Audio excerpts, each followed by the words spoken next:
Bom, já que nós estamos falando do conflito no Oriente Médio, deixa eu trazer aqui um complemento, porque hoje, pouco depois do discurso do primeiro-ministro Netanyahu na ONU, as Forças Armadas de Israel atacaram o quartel-general do Hezbollah em Beirute, capital do Líbano.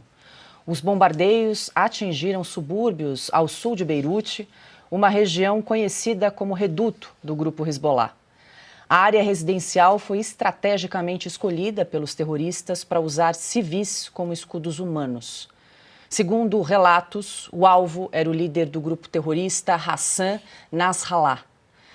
Não há informação oficial de que Nasrallah tenha sido atingido. Pioto, a gente exibe aí algumas imagens desse bombardeio que ocorreu poucas horas ali depois do discurso de Netanyahu na ONU. É uma guerra. Claramente, parece que tem parte do mundo que não quer entender dessa maneira. É uma guerra de um país que foi atacado por terroristas que está agora, obviamente, fazendo uma guerra contra os terroristas. Não somente o Hamas, como também o Hezbollah, e o Augusto já deu a explicação de quanto que o Hezbollah dominou essa região, o Líbano especialmente. Mas eu vou voltar só à frase daquele representante do PSTU, ele diz assim, daqueles que fizeram o 7 de outubro.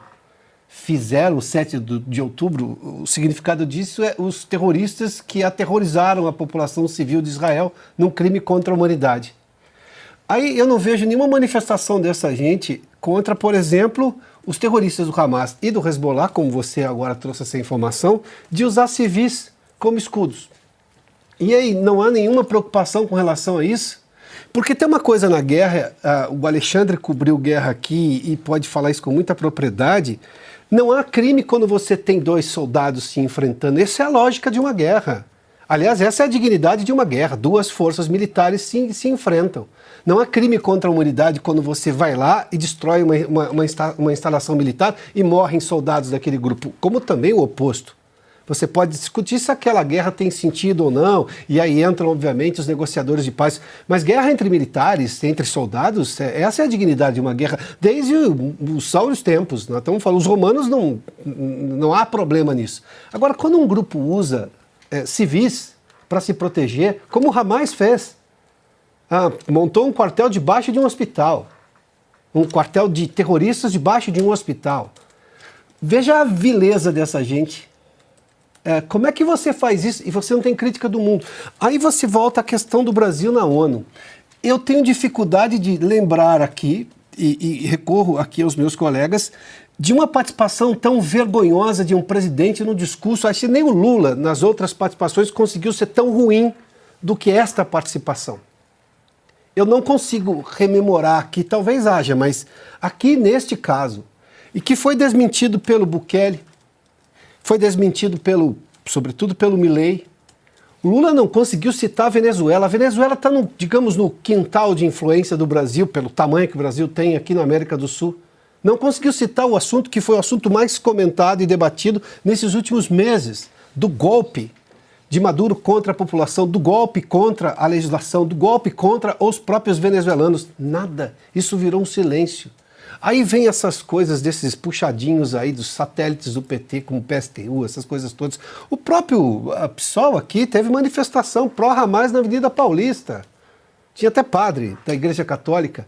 E aí vou a João Paulo, que o Augusto citou. João Paulo, quando se embrenhou nessa luta contra o comunismo, contra a União Soviética, ele dizia e reproduzia claramente, eu estou falando do Papa João Paulo II, e ao reconhecer que a Igreja tinha sido omissa na época do nazismo, sim. A Igreja Católica, o Vaticano. E não podemos, uma das frases dele é o seguinte, não podemos deixar reproduzir, porque ele já via isso acontecendo na influência que os soviéticos tinham na base da força sobre a Polônia, a terra natal dele.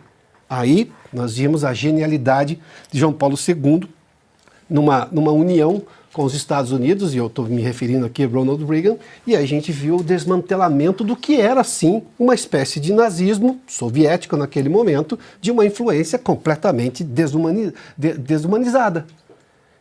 Então é importante citar que essas coisas estejam acontecendo. E a gente vê o presidente do Brasil indo à ONU e sai com a China, como disse o Augusto. A China quer invadir Taiwan. Ela só não fez isso porque ela tem mensuração do drama internacional que isso pode gerar. Mas que está com vontade, está. Bom, está com operações militares de navios ali nessa recém-formada marinha chinesa.